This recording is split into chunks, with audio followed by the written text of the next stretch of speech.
जय श्री कृष्णा। तो चलिए शुरू करते हैं आज का गीता अध्ययन।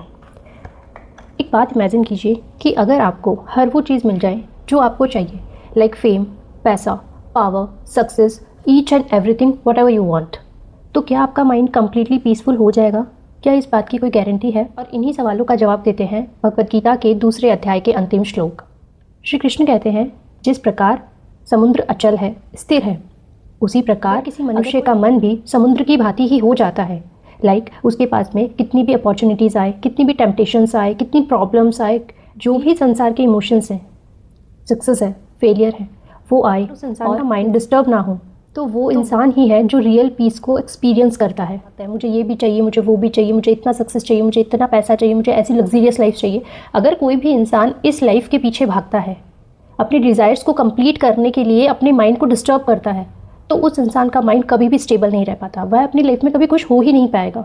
जिस इंसान ने यह मेरा है, मुझे ही यह सब चाहिए, ये किसी और को नहीं मिलना चाहिए, अगर इन डिज़ायर्स को छोड़ दिया और अपने ईगो और अटैचमेंट को कंट्रोल कर लिया, तो वो इंसान ही अपनी लाइफ में रियल पीस को पा सकता है। प्रॉब्लम कभी भी डिज़ायर्स होने में नहीं है। हमने मनुष्य योनि में जन्म लिया है, डिज़ायर्स होंगी, हमारी इच्छाएं भी होंगी, लेकिन प्रॉब्लम तब क्रिएट होती है जब हम अपने डिज़ायर्स को कंट्रोल ही नहीं कर पाते हैं। वो बढ़ती ही रहती है और उन डिज़ायर्स के पीछे भागते भागते हम हमारी मेंटल पीस पूरी तरह खो चुके होते हैं।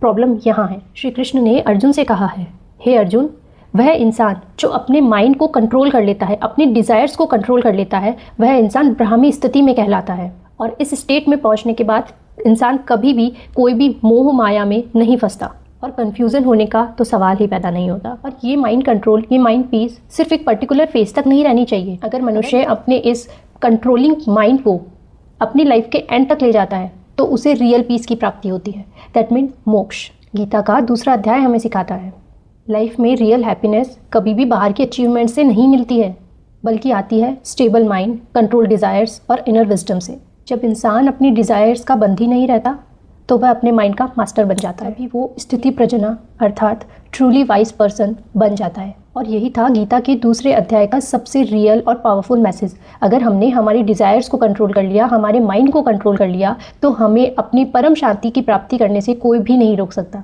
और हमें इस संसार में आने वाले दुख, पीड़ा, कष्ट, ये सब तो महसूस होंगे ही नहीं। जब हमारी डिज़ायर्स ही नहीं रहेगी तो दुख किस बात का? जो मिलना होगा वो मिल जाएगा और जो हमारे पास आना होगा वो अपने आप आ जाएगा। तो किसी चीज़ के पीछे भागिए मत, सब भगवान पे छोड़ दीजिए और सिर्फ अपने कर्म पे ध्यान दीजिए। अगर आपके कर्म अच्छे होंगे तो जो आपकी किस्मत में होगा, जो भगवान ने आपके लिए लिखा होगा, वह सब आपको मिलके ही रहेगा। वीडियो में अब तक बने रहने के लिए आप सबका बहुत बहुत धन्यवाद। मिलते हैं नेक्स्ट वीडियो में।